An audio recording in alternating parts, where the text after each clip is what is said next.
रात के 2 बजे आरव के फोन पर एक मैसेज आया। मैं तुमसे आखिरी बार मिलना चाहती हूँ। कल शाम 5 बजे, उसी जगह जहां हम पहली बार मिले थे। मैसेज भेजने वाली थी मीरा।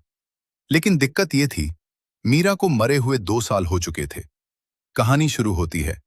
आरव और मीरा की मुलाकात कॉलेज की लाइब्रेरी में हुई थी। मीरा को किताबें पढ़ने का शौक था और आरव को बस मीरा को देखने का।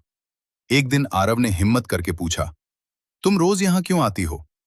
मीरा मुस्कुराकर बोली, क्योंकि यहां शोर कम और कहानियां ज्यादा हैं।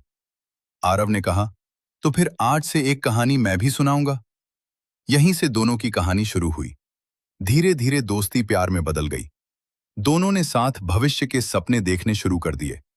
आरव अक्सर कहता, एक दिन अपना छोटा सा घर होगा, खिड़की के पास तुम्हारी किताबें होंगी और बालकनी में मेरे पौधे।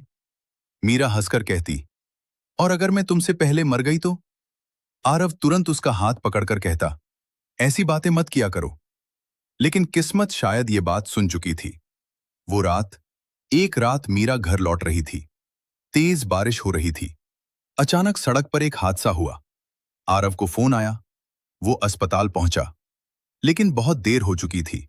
मीरा जा चुकी थी। आरव टूट गया। उसने खुद को सबसे दूर कर लिया। मीरा की आखिरी चीज जो उसके पास बची थी, वो थी उसकी डायरी। लेकिन आरव ने कभी उसे खोला नहीं, क्योंकि उसमें मीरा की यादें थीं। और यादें कभी कभी इंसान को जिंदा रहते हुए भी मार देती हैं। 2 साल बाद आरव ने मीरा की मौत को स्वीकार तो कर लिया था, लेकिन उसे भूल नहीं पाया था। फिर उस रात वो मैसेज आया, कल शाम 5 बजे, उसी जगह। आरव पूरी रात सो नहीं पाया।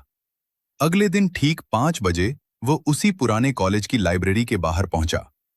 वहां कोई नहीं था, सिर्फ एक पुरानी किताब रखी थी। आरव ने किताब उठाई। अंदर एक कागज था। उस पर लिखा था, अगर तुम यहां तक आ गए हो तो अब मेरी डायरी पढ़ लेना। आरव के हाथ कांपने लगे। उसने डायरी खोली। पहले पन्ने पर लिखा था, आरव, अगर तुम ये पढ़ रहे हो तो शायद मैं तुम्हारे साथ नहीं हूं। आरव की आंखों से आंसू निकलने लगे। आगे लिखा था, मैं जानती हूं तुम मुझे भूल नहीं पाओगे, लेकिन मेरा प्यार तुम्हें रोकने के लिए नहीं था, तुम्हें आगे बढ़ाने के लिए था। फिर आखिरी पन्ने पर सिर्फ एक लाइन थी, मुझसे प्यार करते हो तो अपनी जिंदगी से प्यार करना सीखो। आरव बहुत देर तक रोता रहा।